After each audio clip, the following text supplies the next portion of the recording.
ಉಡುಪಿ ಜಿಲ್ಲೆಯ ಒಳಕಾಡು ಎಂಬಲ್ಲಿನ ಶಾಲೆಗೆ ಶಿಕ್ಷಣ ಸಚಿವ ಬಿಸಿ ನಾಗೇಶ್ ಅವರು ಭೇಟಿ ನೀಡಿದ ಸಂದರ್ಭ ವಿದ್ಯಾರ್ಥಿನಿ ಹಾಗೂ ಸಚಿವರ ನಡುವೆ ನಡೆದ ಮಾತುಕತೆ ಸಾಮಾಜಿಕ ಜಾಲತಾಣಗಳಲ್ಲಿ ಹರಿದಾಡ್ತಾ ಇದ್ದು ಸಚಿವರ ನಡುವೆ ಮೆಚ್ಚುಗೆ ವ್ಯಕ್ತವಾಗಿದೆ.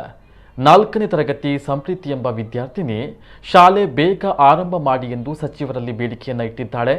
ಈ ವೇಳೆ ವಿದ್ಯಾರ್ಥಿನಿಯ ಬೇಡಿಕೆಗೆ ಸ್ಪಂದಿಸಿದ ಸಚಿವರು, ಯಾಕಮ್ಮ ನಿನಗೆ ಆನ್ಲೈನ್ ಕ್ಲಾಸ್ ಅರ್ಥ ಆಗಲ್ವಾ? ಅದೇ ಟೀಚರ್ಗಳು ಅಲ್ವೇ ನಮ್ಮ ಪಾಠ ಮಾಡೋದು ಎಂದು ಹೇಳಿದ್ದಾರೆ. ಇಲ್ಲ ಸರ್, ಶಾಲೆಗೆ ಬಂದರೆ ಮಾತ್ರ ಪಾಠ ಅರ್ಥ ಆಗುತ್ತೆ, ಶಾಲೆಗೆ ಬಂದು ಪಾಠ ಕೇಳೋಕೆ ಖುಷಿಯಾಗುತ್ತೆ ಅಂತ ಹೇಳಿದ್ದಾಳೆ. ವಿದ್ಯಾರ್ಥಿನಿಯ ಮುಗ್ಧ ಮಾತಿಗೆ ನಗುತ್ತಲೇ ಆಯ್ತಮ್ಮ ಶಾಲೆ ಶುರು ಮಾಡೋಣ ಎಂದು ಭರವಸೆ ನೀಡಿದರು.